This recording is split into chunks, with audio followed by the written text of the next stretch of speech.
हाम्रो श्रम बजारबाट भारतीय श्रमिकले कति मूल्य लग्यो? त्यही काउरी रोपेर त्यही के अरे कोदो बोएर होइन लाखौँ आरोप गर्ने किसानहरू पनि त छन्। पुगेकै होइन, यहाँ किन भागभण्ड नमिलेर एउटा आत्मनिर्भर बनाउने र राम्रो उत्पादन यहाँबाट बाहिर विदेश निकास गर्न सकियोस् भनेर केही न केही गर्नुपर्छ। पर्यटकीय क्षेत्रमा केही गर्नुपर्छ, उद्योगको क्षेत्रमा, त्यसपछि कृषिको क्षेत्रमा। बिक्री गर्दाखेरि गिरावट त एकदम भएको छ, सबै व्यवसाय त्रसित छन्। अस्तव्यस्त भएका उद्योगिक व्यवसायहरूतिर पुग्न सकेको अवस्था छैन र उद्योगिक व्यवसायहरू आफै जेने तेने आफ्नो गुजारा चलाउन उन्मुख भएको अवस्था छ। ऊर्जा शक्ति पर्याप्त छ, अब हामीले बेच्न सकिने छैन, खेर जानेवाला छ। अहिले पनि त्यहाँ उत्पादन भयो, त्यहाँको कति जापान जान्छ, बङ्गलादेश जान्छ। व्यवसायले धेरै मर्का परिरहेको अवस्था छ र विभिन्न अब अहिले चाहिँ उहाँहरूलाई अहिले हाम्रो सङ्गठन अन्तर्गत उहाँहरूलाई परेको पिरमर्का र व्यवसायमा परेको पिरमर्का हामीले यहाँ त्यो हिसाबले हामीले भने जस्तो चाहिँ फाइदा लिन सकिएन। चर्चा भन्योभन्दा बढी भएको छ। वनको उत्पादन सहजै रूपमा फर्निचरहरूले उत्पादन गर्न सक्ने भएको छैन। घर भाडा तपाईँको कोठाको भन्दा भिनाको भाडा धेरै महँगो छ।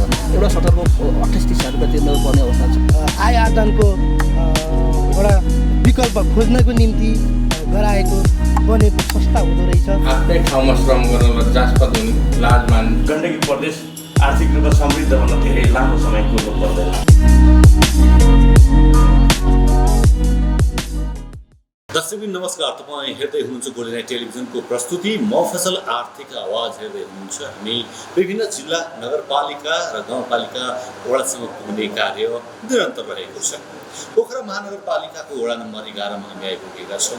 यहाँका व्यवसायीहरूसँगको कुराकानी राख्न चाहन्छु र व्यवसाय कसरी अगाडि बढ्छ अथवा चाहिँ अहिले साँच्चै भन्यो भने देशको मेरुदण्ड हो व्यवसाय। व्यवसाय बिना देशमा अर्थतन्त्र विकास हुँदैन। मसँग यही विषयमा छलफल गर्नका लागि अथवा चाहिँ आफ्नो विचार राख्नको लागि प्रेम कर्मचार्य हुनुहुन्छ, जो व्यवसायी हुनुहुन्छ, उहाँको कुराकानी राख्न चाहन्छु। म स्वागत गर्न चाहन्छु। स्वागत छ। धन्यवाद। आराम हुन्छ? आराम छ। अब यो सोध्न पनि बडा गाह्रो, कस्तो व्यवसाय चल्दैछ भन्न पनि गाह्रो कोभिडको समयमा। त्योभन्दा पनि हामी कसरी अब व्यवसायलाई बचाउनेछौँ अथवा कसरी आफ्नो व्यवसायलाई बचाउने तर्फ जान्छौँ? धन्यवाद। व्यवसाय भन्नाले अब हाम्रो विभिन्न किसिमका व्यवसायहरू छन्। अब त्योमध्ये चाहिँ मेरो आफ्नो व्यक्तिगत व्यवसाय चाहिँ एउटा खाद्यान्नको व्यवसाय हो। त्यसले गर्दाखेरि यो कोभिडको समयमा पनि हामीले कुनै दिन पनि हामीले काम गर्न रोकिएको छैन। हामीले चाहिँ अब जस्तो यो बन्दको बेला पनि खाद्यान्न भएको कारणले अब सरकारले पनि खाद्यान्नको लागि चाहिँ छुट दिइरहेको अवस्था भयो। त्यसले गर्दा हामीले चाहिँ खाद्यान्नहरू होम डेलिभरी सर्भिस, खास गरी मेरो राइस मिल हो, कृष्ण राइस मिल हो मेरो।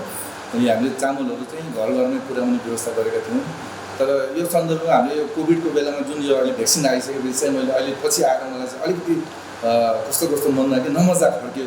किनभने एउटा अब खाद्यान्न व्यवसाय हामी घर घरमै पुर्याइराख्दाखेरि एउटा यो भ्याक्सिन लाउने अवस्थामा चाहिँ खाद्यान्न यो जुन हामीलाई पनि स्टाफहरू मेरो लगभग 15-20 जना स्टाफहरू छन्। अब स्टाफहरूको लागि कस्तो भने उनीहरू अब खाद्यान्न पुऱ्याउनु घर घरै जाँदाखेरि उनीहरू त आएर हामीसँगै अगाडि आउँछ नि त।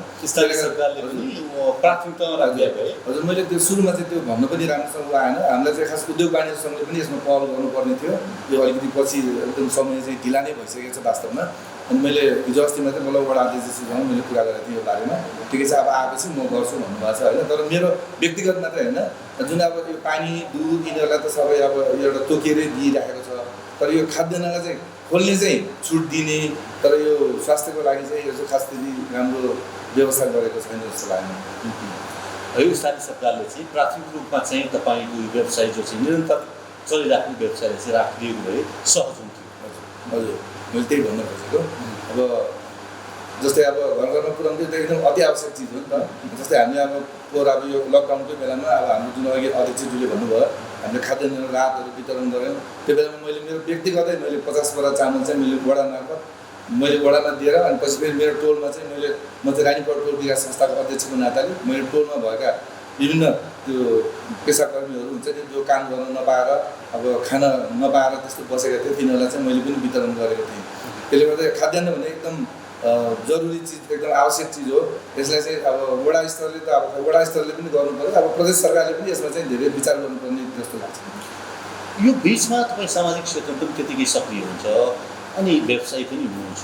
कतिको समस्याहरू देख्नुभयो? कस्ता समस्याहरूले तपाईँका मान्छेहरू लिएर आए? यस्ता समस्या छन् होइन, हामीले चाहिँ यो गर्नु पऱ्यो, हाम्रो चाहिँ व्यवसाय यस्तो चौपट भयो कसरी हामी चाहिँ सम्हाल्ने यस्ता कुराहरू सुन्न पाइयो अथवा चाहिँ आयो तपाईँका गुनासाहरू? यो त आउनु त एकदम स्वाभाविकै हो। यो अब व्यवसायीहरू पनि अब जुन जस्तो अब काम गर्न नपाएर मजदुरहरूले जुन खान पाएन उनीहरू चाहिँ राहत माग्नु गए। तर व्यवसायीहरूलाई चाहिँ कस्तो भने राहत माग्ने चाहिँ उनीहरूको स्थिति हुँदैन। उनीहरू त एउटा अलिकति माथिल्लो स्तरको जस्तो भयो होइन काम गर्दाखेरि। सामाजिक दृष्टिकोणले उनीहरू त माग्नु जाने अवस्थै भएन। अब जस्तै अब घरमा भाडामा बसिरहेका कति व्यवसायहरू त भाडामा छन् नि। आफ्नो घरमा व्यवसाय गर्नुभन्दा पनि अब भाडामा बसेर व्यवसाय गर्नेहरूलाई चाहिँ अहिले एकदम ठुलै समस्या छ। जस्तै यो प्रति चाहिँ सरकारले त्यति ध्यान दिएको छैन। किनभने अब पोहोर पनि अब पहिला एकजनाले भाडा छुट गर्यो, 1 महिनाको भाडा छुट गर्यो भने मिडियामा आउने, ल फल्नाले यस्तो गरिदियो भन्ने ठुलै कुरा जस्तो लाग्ने है। तर वास्तवमा त्यो एकदम ठुलो कुरा चाहिँ होइन। एउटा व्यक्तिको हिसाबले 1 महिनाको भाडा छुट हो, महिनाकोमा भयो त तपाईँको 1-1.5 लाख 2 लाख भाडा हुन्छ महिनाको होइन। रकमको हिसाबले चाहिँ ठुलो हो। तर वास्तवमा जो व्यवसायी छ व्यवसायको हिसाबले चाहिँ उसलाई चाहिँ एकदमै धेरै ठुलो क्षति बिहोरिरहेको छ व्यवसायीहरूले। त्यसको लागि पनि सरकारले पनि केही गर्नु आवश्यक छ। र यसको लागि चाहिँ अब यो उद्योग वाणिज्य सङ्घले पनि पहल गर्न एकदम सरकारसँग पहल गर्न चाहिँ एकदम आवश्यक ठान्छु। के गरिदिए स्थानीय सरकार अथवा चाहिँ सरकारले चाहिँ के गरिदिए तपाईँ जो व्यावसायिक क्षेत्रमा हुनुहुन्छ व्यावसायिक हिसाबमा त तपाईँले चाहिँ एउटा चाहिँ स्थान बनाउनु भएको छ र सरकारलाई चाहिँ ठुलो होइन ट्याक्स पनि दिनुहुन्छ होइन, सरकारलाई चाहिँ एउटा मेरुदण्ड रूपमा हुनुहुन्छ, तपाईँलाई कसरी सहज हुन्छ, के गरिदिनु पर्छ सरकारले? अब सरकारले गर्नु पऱ्यो भन्दा पनि अहिले त यो कोभिडको कारणले हो, साथ एकदम गाह्रो भइरहेको त सरकारले गरेको त होइन वास्तवमा होइन। तैपनि सरकार सक्षम भइदिएको भए अब उनीहरूलाई यदि भाडा उनीहरूले कति तिरिरहेको छ, अब यहाँ त कस्तो छ भने भाडा तिर्नेहरूको पनि अब भाडाको कर तिरेको हुँदैन, त्यसले गर्दा कति कर कति भाडा लिइरहेको छ त्यो पनि अब सरकारलाई वास्तविक भाडा चाहिँ थाहा हुँदैन। तर जस उनीहरूले जति दर्ता गरिरहेको छ व्यवसायको, मैले यदि भाडा तिरिरहेको छु भनेर जति उनीहरूले दर्ता गरिरहेको छ त्यो हिसाबले चाहिँ सरकार अलिकति सक्षम भइदिएको भए उनीहरूले यो अवस्थामा चाहिँ छुट गर्न सक्ने भए पनि उनीहरूलाई केही हदसम्म राहत हुन्थ्यो। अब भाडा मात्रै तिर्नु पनि भएन, आइमे केटाकेटी बच्चाहरू जान पाल्नै पऱ्यो होइन। स्कुल त बन्द छ, बन्द भयो भने अब अनलाइन क्लासहरू चलिरहेको छ, खर्च त रेगुलर रूपमा भइरहेको हुन्छ। त्यसले गर्दा सबै कुरा ठप्प हुँदाखेरि त भाडाको कुरा मात्रै आउँदैन, एउटा जनजीविका चलाउनु पनि एकदम गाह्रो अवस्था हुन्छ। त्यसले गर्दा यसमा चाहिँ धेरै नै एकदम ठुलो अध्ययन गरेर यसमा चाहिँ निचोड निकाल्नुपर्ने आवश्यक देख्छु म। खाद्यान्न व्यवसायमा आबद्ध हुनुहुन्छ, यो व्यवसायमा चाहिँ चुनौतीहरू के छन्? अब चुनौती थपिए, पहिला पनि चुनौती थिए यो व्यवसायमा, अब चुनौतीहरू के छन्? कसरी यो व्यवसायलाई अगाडि बढाउन सक्नुहुन्छ? अब यस्तो अहिले जुन कोभिडको अवस्थामा अब हाम्रो व्यवसायमा चाहिँ चुनौती भन्दाखेरि चाहिँ एउटा चाहिँ के भने हामीलाई चाहिँ रोगसँग कसरी बस्ने भन्ने एउटा चाहिँ सबभन्दा ठुलो समस्या त्यो हो। जस्तै अब ब्युटी पार्लरहरू, अब सैलुनहरू, अब पार्टी प्यालेसहरू, सिनेमा हलहरू, तिनीहरू त धेरै रोकिए। तिनीहरूलाई चाहिँ धेरै समस्या भयो व्यापारको हिसाबले। हामीलाई चाहिँ व्यापारको हिसाबले चाहिँ किनभने त्यति खास गाह्रो भएन, हाम्रो अलिकति सायद व्यापारमा घटी भयो होला। किनभने अब होटेल व्यवसायहरू बन्द भए, स्कुलहरू बन्द भए होइन, स्कुलमा पनि हाम्रो होस्टेलहरूमा लाने त्यस्तो हुन्छ। त्यो बन्द हुँदाखेरि चाहिँ व्यापार अलिअलि घट्यो। तर खासै त्यो व्यापारमा चाहिँ हामीलाई त्यति समस्या भएन। तर जुन यो कोभिडसँग हामीलाई बचेर बस्नुपर्ने स्थिति छ, अब खाद्यान्न चिज अब खोल भनेर सरकारले भनिरहेको छ, एउटा खोल्नुपर्ने आवश्यक हामीले आफ्नै हृदयले पनि खोल्नुपर्ने आवश्यक हामीले ठान्यौँ। त्यसले गर्दा यो खोल्दाखेरि चाहिँ हामीलाई यो व्यापार भन्दा पनि यो रोगसँग चाहिँ हामी बस्नलाई चाहिँ हामीले निकै गाह्रो भयो। त्यसले गर्दाखेरि अब यो व्यापारहरू अहिले जुन खुलिरहेको छ व्यापारीहरूलाई पनि यो खोपको लागि चाहिँ यथाशीघ्र प्रदेश सरकार, वडा सरकार अथवा केन्द्रीय सरकारले चाहिँ व्यवस्था गरिदिनु भने म यसै गोल्डेन आई टेलिभिजन मार्फत पनि अनुरोध गर्छु।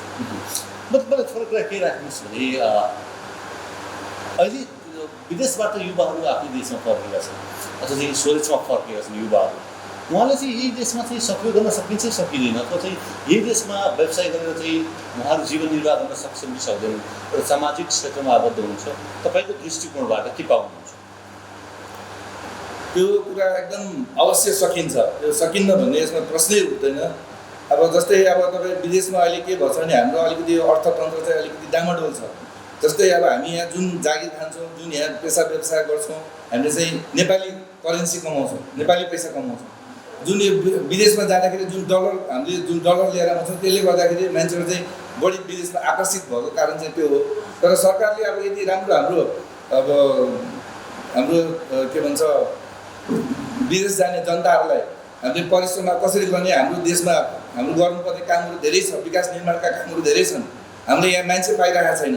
इन्डियाबाट मान्छे आएर रोजगारी गरिरहेका छन् तर हाम्रो साथीभाइहरू चाहिँ विदेश गएर अब तातोमा 40-45 डिग्रीको उमा काम गरेर महिनाको 20,000 25,000 लिएर आउँछन् तर यहाँ इन्डियाको मान्छे आएर यहाँ 50,000 लाख रुपियाँ कमाएर गइरहेका छन् यो चाहिँ हामीले एकदम यसलाई चाहिँ हामीले अनुगमन गरेर होइन के गर्दा ठिक हुन्छ यसमा चाहिँ निकाय नै खडा गरेर यसलाई चाहिँ हाम्रो रोज के भन्छ विदेश जाने हाम्रो शक्तिहरूलाई चाहिँ हामीले हाम्रो देशमै एकदम गर्नुपर्ने चाहिँ धेरै ठुलो आवश्यकता छ। धेरै धन्यवाद दिन चाहन्छु यहाँले चाहिँ प्रश्न आफ्नो विचार राख्नुभयो वेबसाइटको गतिविधि वेबसाइट कसरी बचाउने कुराकानी राख्नुभयो धेरै धन्यवाद दिन चाहन्छु। हस् धन्यवाद। त्यो गोल्डन नाइट टेलिभिजनमा जुन तपाईँहरूले हाम्रो थोरै भए पनि एउटा विचार राख्ने मौका दिनुभयो त्यसको लागि गोल्डन नाइट टेलिभिजनलाई धेरै धन्यवाद दिन्छु। श्रोताहरूले पनि अब भनेका कुराहरूलाई थोरै बहुत अब राम्रो कुराहरूलाई चाहिँ मनन गरेर विचार गरिदिनु हुन अनुरोध गर्छु। धन्यवाद। दर्शकबिन म यहाँ समक्ष जोड्न चाहन्छु व्यवसायलाई जोड्न चाहन्छु। मसँग हुनुहुन्छ गाउँ फुलबारी पोल्ट्री फार्मका सञ्चालक हुनुहुन्छ चेतबहादुर हमाल हुनुहुन्छ। कसरी व्यवसाय गर्दै हुनुहुन्छ व्यवसायमा कतिको सम्भावना छ उहाँकै मुखारबिन्दुबाट यहाँ समक्ष राख्न चाहन्छु। स्वागत छ यहाँलाई।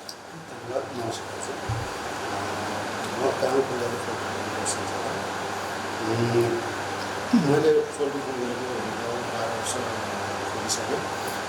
सानो सुरुबाट थोरै कुखुरा फार्मको सुरुवात गरेर बिस्तारै बिस्तारै अहिले 5-6 हजारको रेस्टुरेन्ट सानो व्यवसाय अथवा थोरैबाट तपाईँले चाहिँ 5-6 हजार बनाउनु भएको छ। यसको अर्थ हामीले यसरी बुझ्दा हुन्छ नेपालमै बसेर पनि व्यवसाय गरेर राम्रो गर्न सकिन्छ राम्रो आम्दानी गर्न सकिन्छ बुझ्दा हुन्छ। हुन्छ निरन्तर गरेर लागि पर्छ तर पोल्ट्री व्यवसाय एकदम जोखिम हुन सक्छ। कति के जोखिम पाउनुभयो के हुनाले बजार मार्केटको अवस्थाले उतार चढाव हुने सबभन्दा बढी उतार चढाव हुने पोल्ट्री व्यवसायमा हो। किनभने कहिले भत्ते माथि पुगेको हुन्छ कहिले भत्ते तल झर्ने एकदम छिटो थोरै समयमा छिटो परिवर्तन र जोखिम लिने हुने पनि पोल्ट्री व्यवसाय हो। कतिजनालाई रोजगार दिनुभएको छ कतिजनाको घर परिवारलाई चाहिँ दिनुभएको छ कतिजनासँग स्टाफ हो मसँग अहिले 3 जना हुनुहुन्छ। 3 जनाको परिवार मैले चाहिँ पहिला कुखुराको बालतिर अर्को सप्लाई दिन्थेँ भने अहिले विगत 1.5 वर्षदेखि यता म आफै कुखुरा पालेर सेल्फ बिक्री गरेको छु। त्यसमा चाहिँ 3 जना सक्नुहुन्छ उहाँहरूलाई रोजगारी दिएको छु। छिट्टै निरन्तर गऱ्यो भने ठिक हुन्छ। कस्तो हुन्छ अथवा चाहिँ कुखुरा पालेर अथवा चाहिँ पोल्ट्री फार्म चलाएर राम्रै आम्दानी गर्न सकिन्छ अथवा चाहिँ एउटा होइन जो हामीले विदेशमा गएर देख्ने सपना यहाँ पुरा गर्न सकिन्छ? तर एउटा आफू जे खाडी मुलुक ठुलो त देश भन्दैन खाडी मुलुकमा गएर कमाउने जति चाहिँ पोल्ट्री व्यवसायमा लागेर काम गरेको त्यो चाहिँ ठुलै देशमा जस्तो त हुन तर निरन्तर आफ्नो परिवारसँग बसेर काम गर्नुपर्ने र परिवार धान्न चाहिँ थोरै लगानीबाट पनि गर्न सकिन्छ। थोरैबाट पनि गर्न सकिन्छ। हाम्रा नेपाली युवाहरू वैदेशिक रोजगारमा दौडिनु अथवा चाहिँ वैदेशिक रोजगारमा केन्द्रित हुनु के कारणले होला अथवा किन आफ्नै देशमा गर्न चाहँदैन? नेपालीको बानी भने छिटोभन्दा छिटो चाहिँ अरूको देखेर पाउने आशाले चाहिँ विशेष गरी विदेश जाने जस्तो लाग्छ। म त विदेश गएको छैन यहाँ नेपालमै निरन्तर गर्न चाहिँ नेपालीले गर्न सक्दैन। जस्तो विदेशमा गएर 8 घन्टा खटेर काम गर्छ भने यहाँ 2 घन्टा काम गरेर पनि उसले चाहिँ 8 घन्टा जस्तै बसेन भनेर आफूलाई चाहिँ असन्तुष्टि हुन्छ। निरन्तर लगभग 8 घन्टा नै काम गर्ने भने सम्भावना बोकेको होइन आफ्नो ठाउँ आफ्नो गाउँ। तपाईँलाई कहिलेकाहीँ सोध्न आउँछन् युवाहरू तपाईँको चाहिँ अथवा चाहिँ यो कसरी सुरुवात गर्न सकिन्छ यस्ता सोध्छन् सुझाव लिन्छन् युवाहरू? सोध्नुहुन्छ। मैले धेरैलाई नै राम्रै बाटो नै भनेको छु। धेरैजनाले चाहिँ त्यही पेसा पनि गर्नुपर्छ तर निरन्तर गर्न सक्यो भने यो पेसा पोल्ट्री व्यवसाय ठिकै नै हुन्छ। बजार चाहिँ धेरै टाढा जानुपर्ने छैन। पोखराकै आसपासमा भएको कारणले ठिकै छ र अरू युवाहरूलाई पनि मैले प्रेरित गरेर कुखुरा पालन भएको छ। तपाईँलाई कतिको जानकारी छ स्थानीय सरकारले युवा व्यवसायलाई चाहिँ विभिन्न अनुदानदेखि लिएर विभिन्न सहयोग गर्दै गरेको छ, तपाईँले पाउनु भएको छ? अनुदान त सरकारले गरेको अनुदान त पाइएको छैन, तर जहाँसम्म लाग्छ जसले गर्छ त्योतिर भन्दा नि अनुदान चाहिँ पहुँचवालातिर पुगेको अनुभूति हुन्छ। विशेष गरेर जसले दुःख गरेको छ यहाँ जस्तै के अरे अनुदानहरू आइरहेको छ होइन, जसकोले चाहिँ पहुँच पुऱ्याएको छ उनीहरूले पाएको छ, जो लगेर पनि उसको नदेखिरहेको छु, तर जसले दुःख गर्छ उसले चाहिँ अनुदान चाहिँ पाउनु। अनुदान लगेर पनि त्यो सफल नभएको अवस्था तपाईँले देख्नु भएको छ? त्यति धेरै चाहिँ छैन, एउटा पनि अनुदान लगेर काम गरेको छ। स्थानीय सरकार समक्ष तपाईँ अथवा चाहिँ तपाईँ जनप्रतिनिधिहरूसँग जानुभएको छ, मेरो यस्तो कार्य छ, म यसरी गर्दैछु होइन, मलाई चाहिँ अझै बढाउनु छ, इच्छा के छ तपाईँको? अझै थप्ने छ कि अथवा चाहिँ के छ? थप्ने त छ, बजार गरिबी गर्नलाई चाहिँ यति 5,000 रुपियाँ महिनाको यसलाई त बढाउनुपर्छ। त्यसैको सिलसिलामा हामीले अरूलाई पनि कुखुरा पालन दिएर हामीले चाहिँ माग पुऱ्याएको छौँ। यसमा कुखुरा पालनमा रिस्क चाहिँ कतिको छ अथवा चाहिँ कतिको चाहिँ होइन हामी चाहिँ डेन्जर हुन सक्छ? रिस्क चाहिँ एकदम के अरे सबभन्दा रिस्क भनेको कुखुरा पालन, किनभने छेडिकमै रोग आएर फोर्नै सफा भयो, 2-3 लटमा पनि परेको हो, फोर्नै सफा हुने अवस्था पनि आउँछ। त्यसलाई चाहिँ ठ्याक्कै चाहिँ के भन्नु, तर 2-3 लट लस भए पनि म निरन्तर गरेको भएर अरू पछिकोले चाहिँ घाटापट्टि गरेको छु।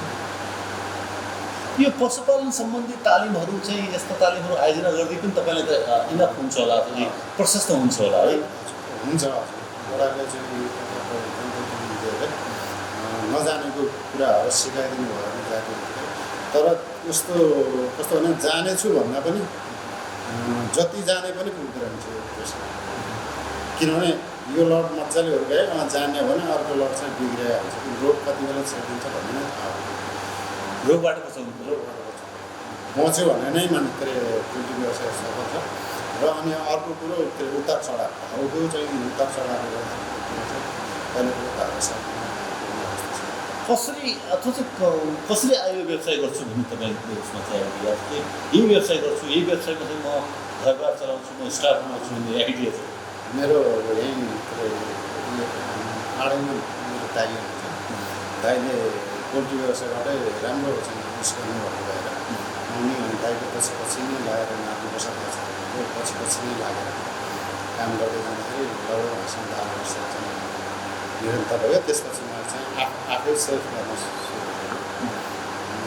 दाइबाट नै प्रेरित भएर पेसामा लागेको, तर ठिकै छ, सन्तुष्ट हुनुहुन्छ? सन्तुष्ट छु। धेरै धेरै धन्यवाद दिन चाहन्छु मिठो कुराको लागि। हस्, धन्यवाद। धन्यवाद। मेरा केही कुराहरू राख्न पाएर खुसी छु। Thank you sir. म्याक्सको म्याक्सिमम अफर। म्याक्स नेट टिभीमा 150 भन्दा बढी एचडी च्यानलहरू, सबैभन्दा बढी एचडी च्यानलको साथमा हाई स्पिड इन्टरनेट 20 देखि 100 MBPS सम्मको इन्टरनेट प्याकेज अब 7 प्रदेशमा। अबको connection Max Net solutions. Max TV जडानको लागि सम्पर्क गर्नुहोला। Max digital TV, two way भनेकै म्याक्स टिभी।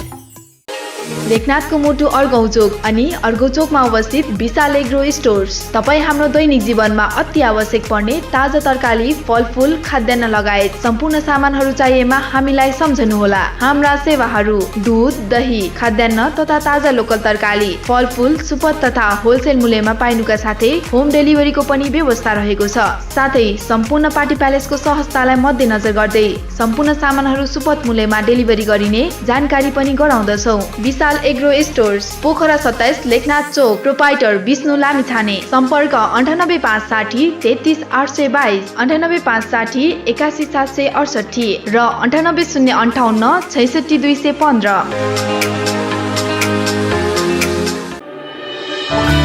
के तपाईँ नयाँ घर बनाउँदै हुनुहुन्छ? यदि हुनुहुन्छ भने ढुक्क भएर एडी ट्रेडर्सलाई सम्झिनुहोस्। हामी तपाईँलाई गुणस्तरीय सामान उपलब्ध गराउनेछौँ। हाम्रा सेवाहरू टोयलेट तथा बाथरुमका लागि आवश्यक सामानहरू जस्तै कमोड, धारा, बेसिन, पाइपहरू, घर बनाउँदा आवश्यक पर्ने सम्पूर्ण हार्डवेयरका सामानहरू पाइनुका साथै प्लम्बर पनि उपलब्ध गराइन्छ।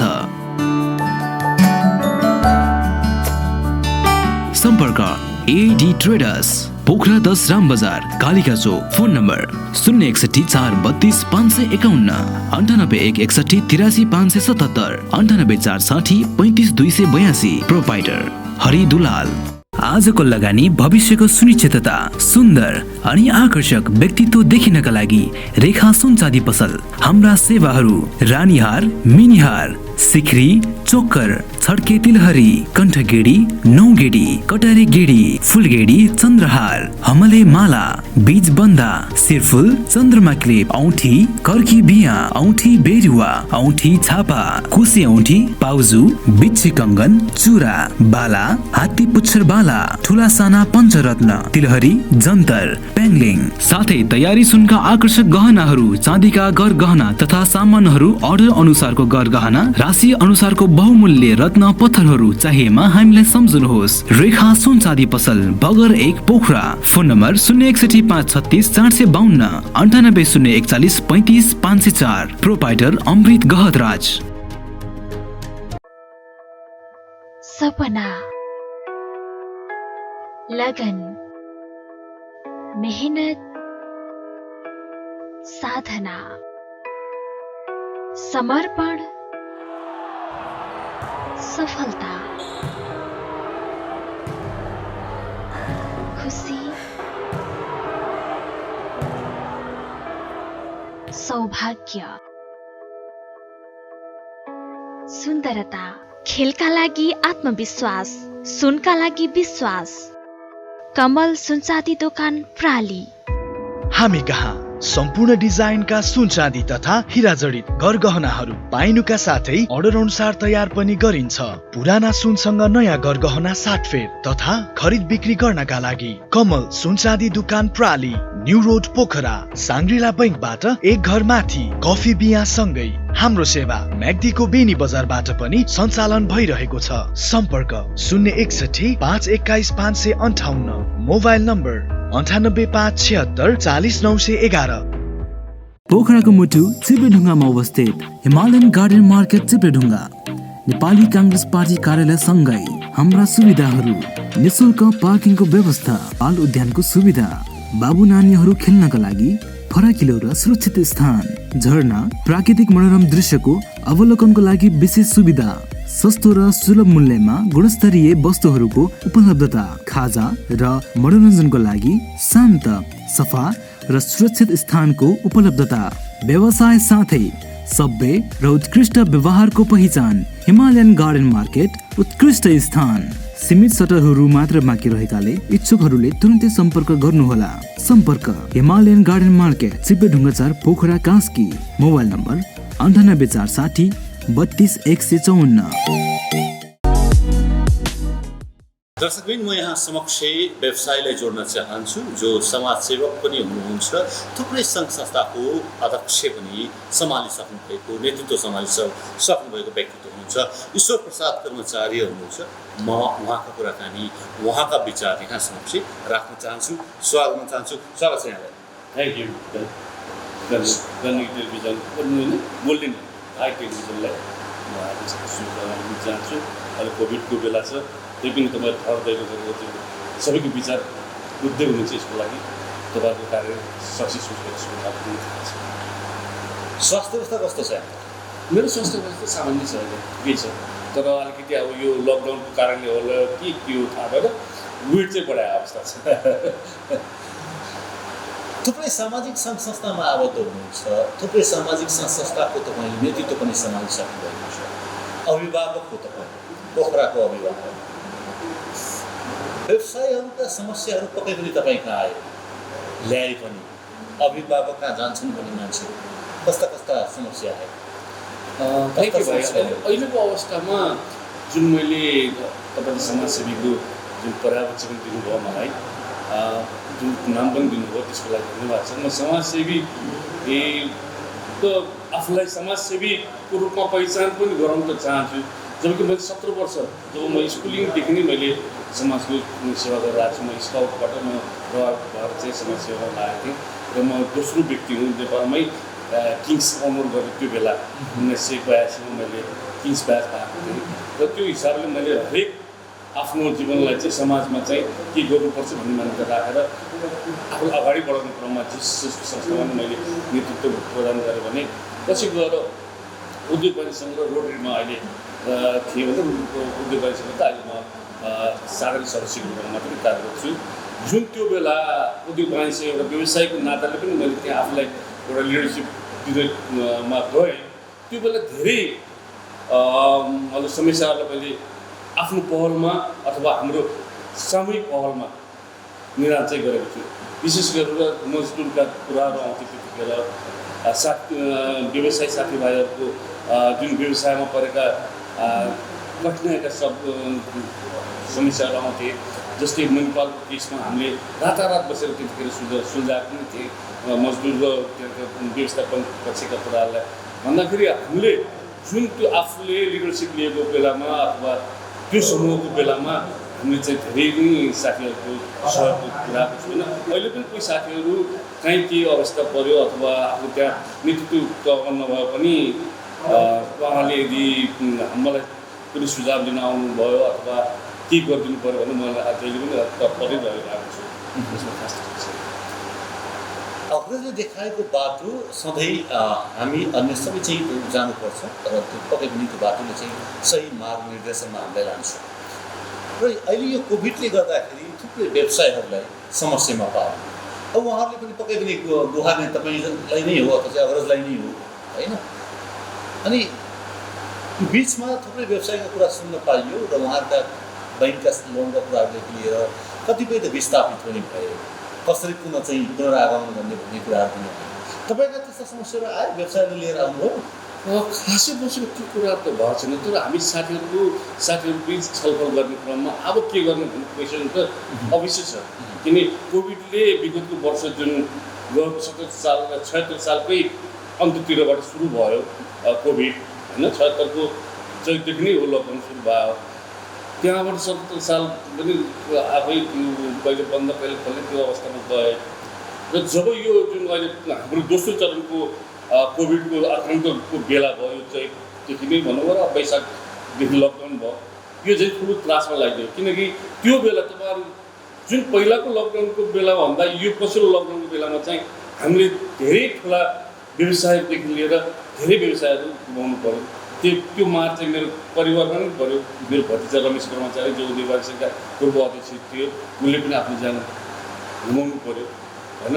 त्यसले गर्दाखेरि यी सबै कुरा हेर्दाखेरि चाहिँ अहिलेको अवस्थामा व्यवसायको कुरा मात्र होइन हरेक नागरिक चाहिँ एकदमै चिन्तित भएको अवस्था छ र यसको निदान के हो भन्ने कुराहरू अहिलेसम्म थम्माउन सकेको छैन। अब खालि एउटा आशा किरण भनेको हामीले एउटा यो जुन भ्याक्सिनै कुरा हो तर भ्याक्सिन पनि पूर्ण रूपमा लगाउन सकेको अवस्था छैन। एउटा भ्याक्सिन लगाउनलाई सबै चिज चाहिराख्नु परेको अवस्था छ ताकि त्यो खालि एउटा हाम्रो मन शान्तको लागि मात्रै भए पनि त्यो अहिले भ्याक्सिन लगाउनु जरुरी छ। र मैले पनि यो उद्योगवासीसँग मैले भनेको थिएँ जुन हाम्रो रमेश कर्मचारी एवं भीमबहादुर दाइको पनि त्यतिखेर श्रद्धाञ्जली त्यतिखेर भन्थे कि यदि हामीले पसल खोलेर आफ्नो व्यवसाय सुरु गरेन हामीलाई पहिला निश्चित भएर चाहिँ हामीले अगाडि बस्ने कमसेकम भ्याक्सिन त देऊ अरू नदिए पनि ठिक छ हामी। र अर्को कुरा तपाईँलाई म के सम्झाउन चाहन्छु मैले भर्खरै अस्ति 2-4 दिनको अगाडिको मात्रै कुरा मैले एउटा जुन फेसबुक सञ्जालमा मैले के देखेको थिएँ भने थोरै झिरोमा मात्रै राजस्व उठ्ने कम भएको अवस्था देखेको छु। राजस्व त उठ्दो रहेछ त सबैले तिरिरहेको रहेछ त त्यसमा सरकारले चाहिँ यसले राजस्व उठेन यो भनेर पिर माग्नु पर्ने छैन। तर त्यो राजस्व दिने मान्छे त्यही राजस्वबाट आएको भ्याक्सिन त्यो राजस्व दिने मात्र किन दिइन्न त? यो सबै किन बचाइन्न? यो सबभन्दा ठुलो मुख्य विषयवस्तु छ। र अर्को कुरा म तपाईँलाई जोड्न चाहन्छु यो त्यो बेला नि मैले भनेको थिएँ कि अबको हामीले यदि व्यवसाय गरेर हामीले जुन एउटा सर्टन अमाउन्ट हामीले जुन बचाएर नाफा कमाएर यो जगेर्ना गर्नुपर्छ है भनेर जुन आफ्नो सोच बनाउँछ कोहीले होइन मेरो घर छैन मेरो घर बनाएर म बस्छु भन्ला, कोहीले होइन मेरो बच्चाहरूलाई विदेश पठाउँछु भन्ला अथवा बच्चाहरूको राम्रो भविष्यको लागि देख्ला। तर अहिले हरेक नागरिकले के देख्नु परेको छ भने अब बिरामी भयो भने हामीले कति पैसा तिर्ने त, यो ठुलो प्रश्न भइरहेको छ।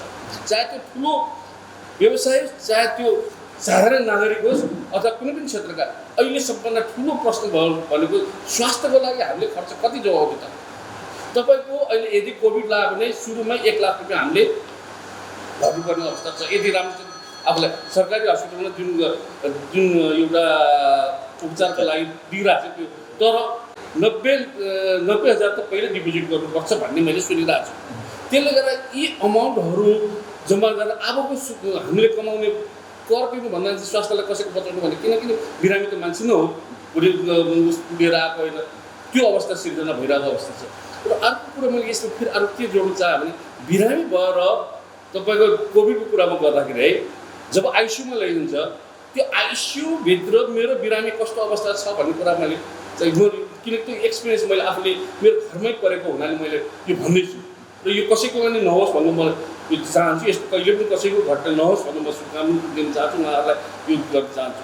तर मैले आफ्नै घरमा परेको घटनालाई मैले के भने मेरो भतिजा जो आइसियूमा लागेको छु कुन अवस्थामा थियो मैले कहिले पनि उसको चाहिँ मैले रेखदेखको हेर्नु पाइनँ। खाना पुऱ्याइदियो भन्थ्यो, खाना दिएर भयो, उसले खाएनसम्म मैले हेर्नु पाउँथेन।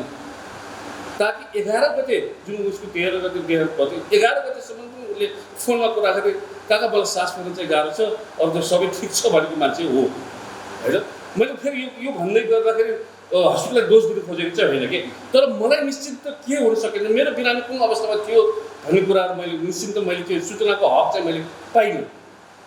र 81 13 गते बिहान उसको मृत्यु भयो भनेर भने त्यो मृत्यु लास पनि राम्रोसँग हेर्नु पाइएन। सिधै जुन सबमा राखेर चाहिँ आर्घात पुर्याइयो भन्दाखेरि यो अवस्था छ कि मृत्युसम्म पनि हामीले अब चाहिँ कसरी अब भोलि यो घटनाहरू फेरि अर्को नगरेर भन्न सक्दैन।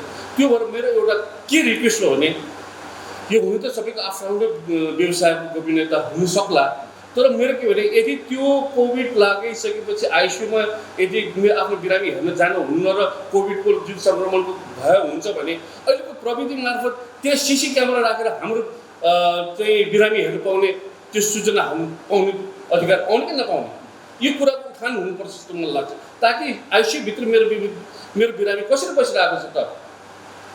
खैर ठिक छ, त्यो पैसाको कति खर्च भयो त्यो बिरामीको अवस्था भन्छ, उसलाई के ट्रिटमेन्ट भइरहेको छ त्यो त सूचना पाउनुपर्ने हक, त्यो सूचनाको हक त सबैले छ नि त, सम्पूर्ण नागरिकहरू छ नि।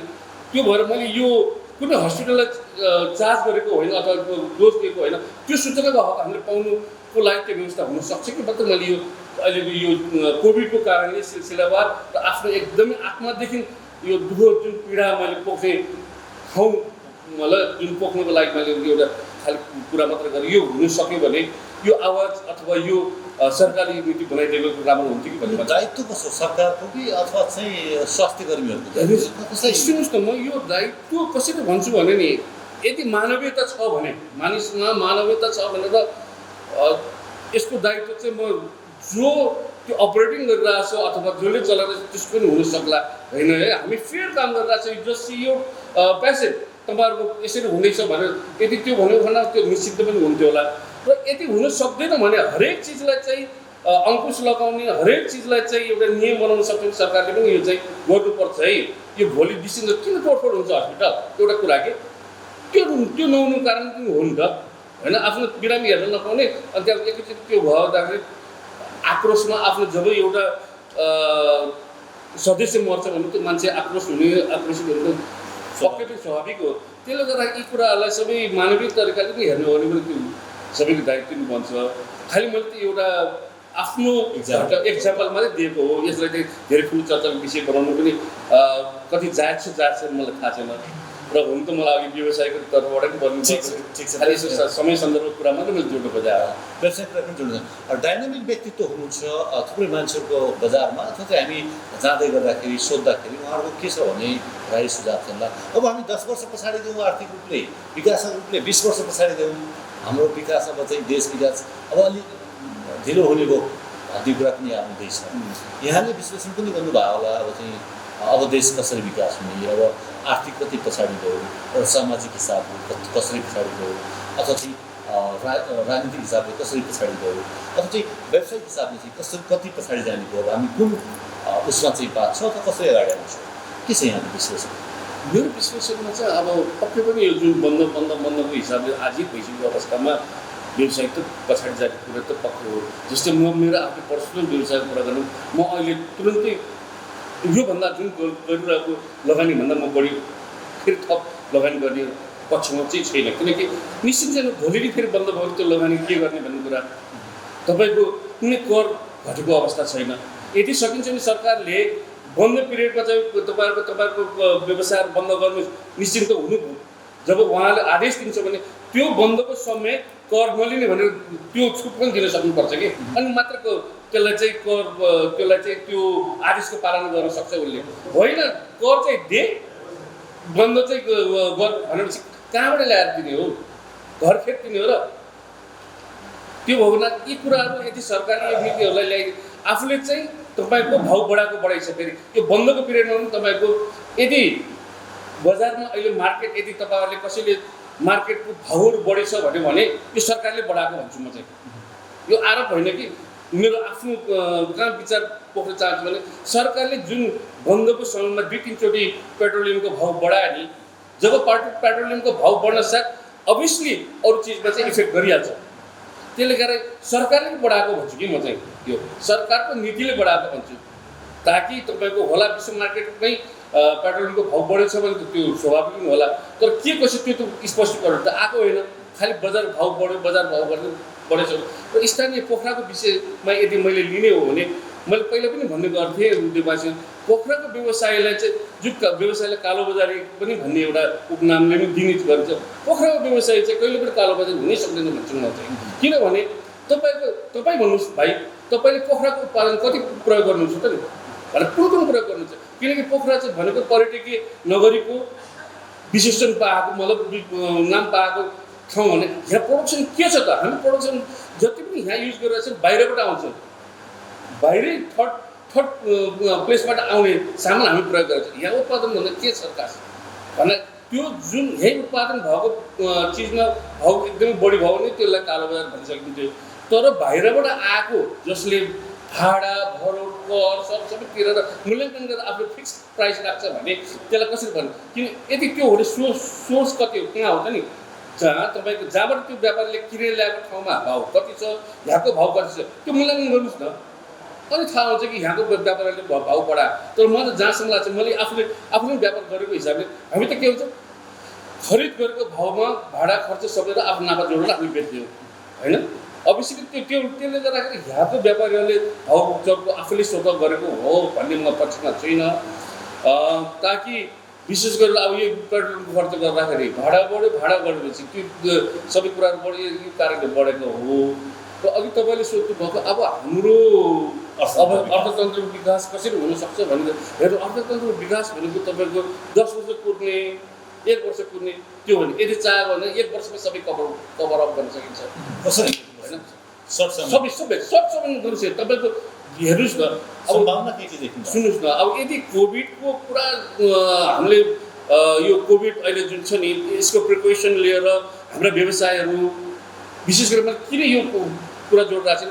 पोखरा भनेको अरू ट्रेड बिजनेस भन्दा पर्यटनको फलो भएको हुनाले पर्यटन क्षेत्रमा यदि हामीले उस गर्न सक्यो भने प्रिकसन दिन सक्यो भने अवश्य अरू व्यवसाय त यसै वृद्धि हुन्छ नि।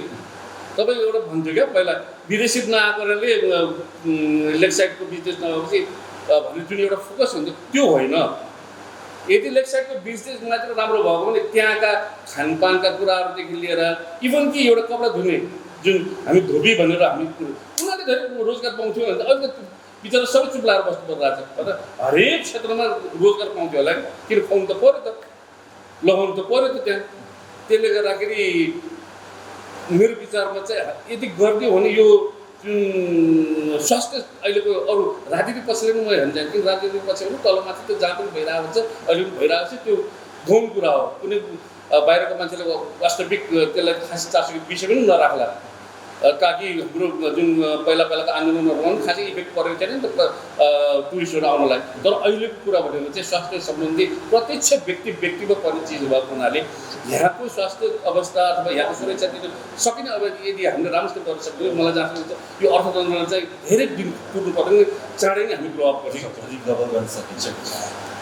यहाँले युवा जनशक्तिलाई पनि एकदम सही ढङ्गले अथवा चाहिँ युवालाई चाहिँ हेर्ने दृष्टिकोण एकदम फरक छ, युवाले गर्न सक्छ, सकारात्मक ढङ्गले तपाईँले हेर्नुहुन्छ। अहिले देशमा सबै हाम्रा नेपाली दाजुभाइहरू अथवा चाहिँ युवाहरू स्वदेश फर्केको अवस्था छ। उहाँलाई यी देशमा चाहिँ सक्रिय गर्न सकिन्छ कि सकिँदैन, उहाँको ऊर्जालाई चाहिँ हामी यहीँ प्रयोग गर्न सक्छौँ कि सक्छौँ भने कहाँ गर्न सकिन्छ होला यहाँको विचार?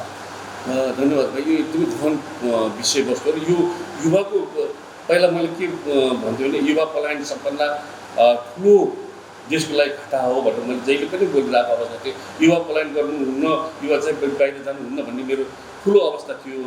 तर अहिलेको जुन कोभिडले गर्दा फर्किरहेको छ भन्ने कुरा अवस्था छ, उहाँलाई गर्न सकिन्छ। त्यो उहाँहरू नगए पनि उहाँलाई गराउनु पर्ने दायित्व हाम्रो थियो। र मैले पहिला पनि भन्थेँ क्या, युनिभर्सिटीको यदि युनिभर्सिटी पेपर हेरिदियो भने यहाँ बाहिरबाट पढेको आउनेहरूलाई चाहिँ पहिला रोजगारी दिन्छ क्या, चाहे त्यो कुनै पनि सेक्टरमा होस्। ब्याङ्किङ क्षेत्रमा अझ भन्छ क्या, बाहिरबाट पढाएको यसलाई सिए गरेका ऊ भनेर उनीहरूले। यदि युनिभर्सिटी बोल्दा पक्कै पनि नेपालको युनिभर्सिटीहरूले पनि त गलत पढाएको छैन होला होइन भन्दाखेरि मेरो आफ्नो धारणा, मैले पहिला पनि राखेको धारणा अहिले पनि राख्छु, नेपालको युनिभर्सिटीबाट डिग्री हासिल गरेका, नेपालको युनिभर्सिटीबाट पढेका, चाहे कुनै पनि डिग्री मात्र होइन कि कुनै पनि लेभल नेपालमा पढेकाहरूलाई चाहिँ प्राथमिकता राखेर चाहिँ रोजगार दिने हो भने चाहिँ यहाँको युवाहरू बाहिर जाने। नेपालको युनिभर्सिटीबाट पढेकोलाई चाहिँ सिइओ बनाउने भने किन चाहियो त नि बाहिरबाट पढेको आउनेहरू? यहाँको मान्छेले गर्न सक्दैन र सक्छ नि त। त्यसले गर्दा यहाँको सर्टिफिकेटहरूलाई प्राथमिकता दिएर काम गर्यो भने मलाई जस्तो लाग्छ यहाँको युवाहरू धेरै रोकिन्थ्यो होला। ताकि यहाँ तपाईँको हेर्नु एकदमै ह्यारेस भइसकेको अवस्था छ। पढ्यो केही नपाउने भयो, उनीहरू जाने भयो त, पलायन हुने भयो त। त्यसले गर्दा त्यसलाई चाहिँ अलिकति सोध्नुपर्छ कि भन्ने मेरो मान्यता। मिठो कुराकानीको लागि र यो अमूल्य समयको लागि यहाँप्रति आभार व्यक्त गर्न चाहन्छु, धन्यवाद व्यक्त गर्न चाहन्छु।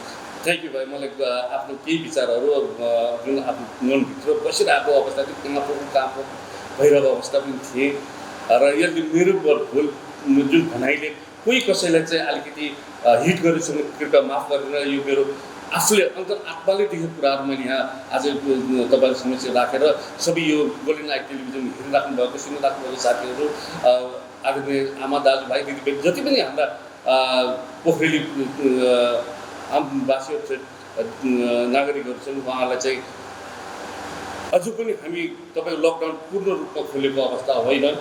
हेर्नुहोस्, आजको मात्रै न्युजले कोरियामा 4औं भेरिएन्ट आइसकेको भन्ने अवस्था छ र अहिले पनि हामी थाहा नभएको मात्रै हो, तर धेरै अवस्था जटिल अवस्था छ। त्यसले गर्दाखेरि सुरक्षित भएर हामी अब कसैले हामीलाई गर्देला भन्दैन, हामी आफै सुरक्षित हुनुपर्ने अवस्था देखेको हुनाले आम नागरिकहरूलाई के भन्छ, कसरी हुन्छ हामी सुरक्षा अपनाउँ।